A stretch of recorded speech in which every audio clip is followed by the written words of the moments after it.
दोस्तों, भूमिकाएं और किताब एक दूसरे के पूरक, जो कहानियों को रोचक और रहस्यपूर्ण बनाए रखते हैं। सदीनामा का 13 अप्रैल 2022 का संपादकीय भूमिका के बहाने आप श्रोतागणों को किताब कर्मयोगी महानायक डॉक्टर श्यामा प्रसाद मुखर्जी के भूमिका के और भी करीब ले जाता भूमिका के महत्व को दर्शाता है। तो आइए एक बार फिर उप संपादक सुमिता चक्रवर्ती संग आप भी यह संपादकीय सुने और अच्छा लगे तो लाइक और शेयर करें और चैनल के साथ जुड़े रहने के लिए चैनल को सब्सक्राइब करें। तो आइए अब संपादकीय सुनते हैं। हर किताब में एक भूमिका होती है और कई बार पुस्तक से गुजरते समय यह महसूस होता है कि भूमिका भी किताब से कम महत्वपूर्ण नहीं थी।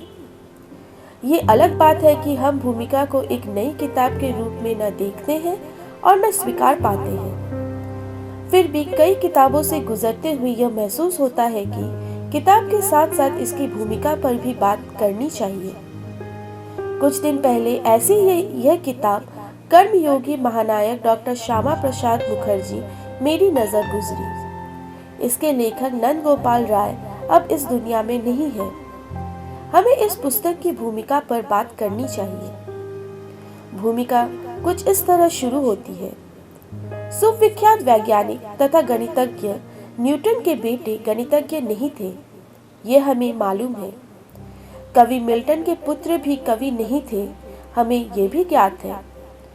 ब्रिटेन के इतिहास में अल्फ ऑफ चेतन सीनियर पिट के सुपुत्र जूनियर पिट पिता की भांति इस योग्य और होनहार थे तथा ब्रिटेन के प्रधानमंत्री के पद पर आसीन हुए थे।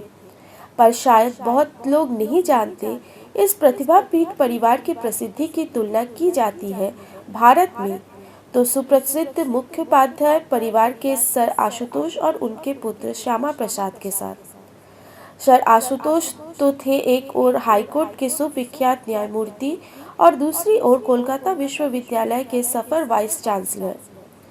इस पद पर रहकर उन्होंने विश्वविद्यालय के अध्ययन को मापन और शोध के क्षेत्र में अत्यंत उच्च कोटि की सहनशीलता का परिचय दिया। उनकी इच्छा थी कि पाश्चात्य देशों के साथ कोलकाता विश्वविद्यालय की तुलना हो सके। सर्वोपरि उन्होंने समाज संस्कारित के रूप में भारत की प्राचीन परंपरा के साथ विज्ञान और शोध का मेल बंधन किया था। उसके बाद श्यामा प्रसाद ने कोलकाता विश्वविद्यालय के वाइस चांसलर के रूप में इस परंपरा को बरकरार रखकर उसे और भी आगे बढ़ाने और तथा समृद्धि की पाया। देश के स्वाधीनता संग्राम तथा विभाजन के समय बंगाल और बंगाली जनसाधारण के कल्याण हेतु श्यामा प्रसाद ने अथक परिश्रम और उचित नेतृत्व दिया था। इसके फलस्वरूप विभाजन के बाद भारत को पश्चिम बंगाल प्रदेश प्राप्त हुआ था। इस प्रदेश में रहने वाले आज भारत के गर्वित नागरिक हैं। वे उच्च कोटि के देश प्रेमी और आंतरिक रूप से राष्ट्रवादी थे। वे भारत की पूर्ण स्वाधीनता के पक्ष में थे। उन्होंने विभाजित भारत कभी नहीं चाहा था और संपूर्ण रूप से उन्होंने इसका विरोध भी किया था। स्वाधीनता के बाद श्यामा प्रसाद ने जम्मू और कश्मीर को पूरी तरह से भारत के अंतर्गत करना चाहा और संसदीय 370 धारा के अनुसार उसे विशेष श्रेणी युक्त बनाने के घोर विरोधी थे।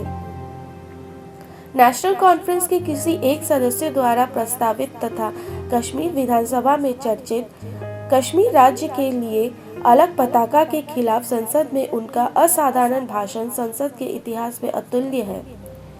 नेशनल कॉन्फ्रेंस के कुछ प्रभावशाली व्यक्तियों ने संसद में कश्मीर के लिए अलग झंडे की मांग की थी। श्यामा प्रसाद ने जम्मू में एक विशाल जनसभा में कहा था, आप सबको भारत के संसद कानून को ही कश्मीर के कानून के रूप में दूंगा और इसके लिए अगर जरूरत पड़ी तो मैं अपना जीवन न्योछावर करूंगा। वे अपने आप पर अड़े रहे और उन्होंने अपना जीवन बलिदान कर दिया। पुस्तक की भूमिका के अंत में नंद गोपाल जी अपने तरीके से सभी को धन्यवाद देते हैं। इस एक हिंदी भाषी और हिंदी भाषी पत्रकार के नाते मैं भी उनको इस बड़े काम के लिए धन्यवाद देता हूँ। भगवान उनकी आत्मा को शांति प्रदान करें। हमें अपने इतिहास से प्यार है और इतिहास लिखने वालों के प्रति असीम श्रद्धा का भाव रखते हैं। आमीन। तो ये था दोस्तों 13 अप्रैल 2022 का संपादकीय भूमिका के बहाने। कल फिर मिलेंगे किसी नए विषय पर अगले संपादकीय के साथ। तब तक के लिए स्वस्थ रहें, सुरक्षित रहें। नमस्कार।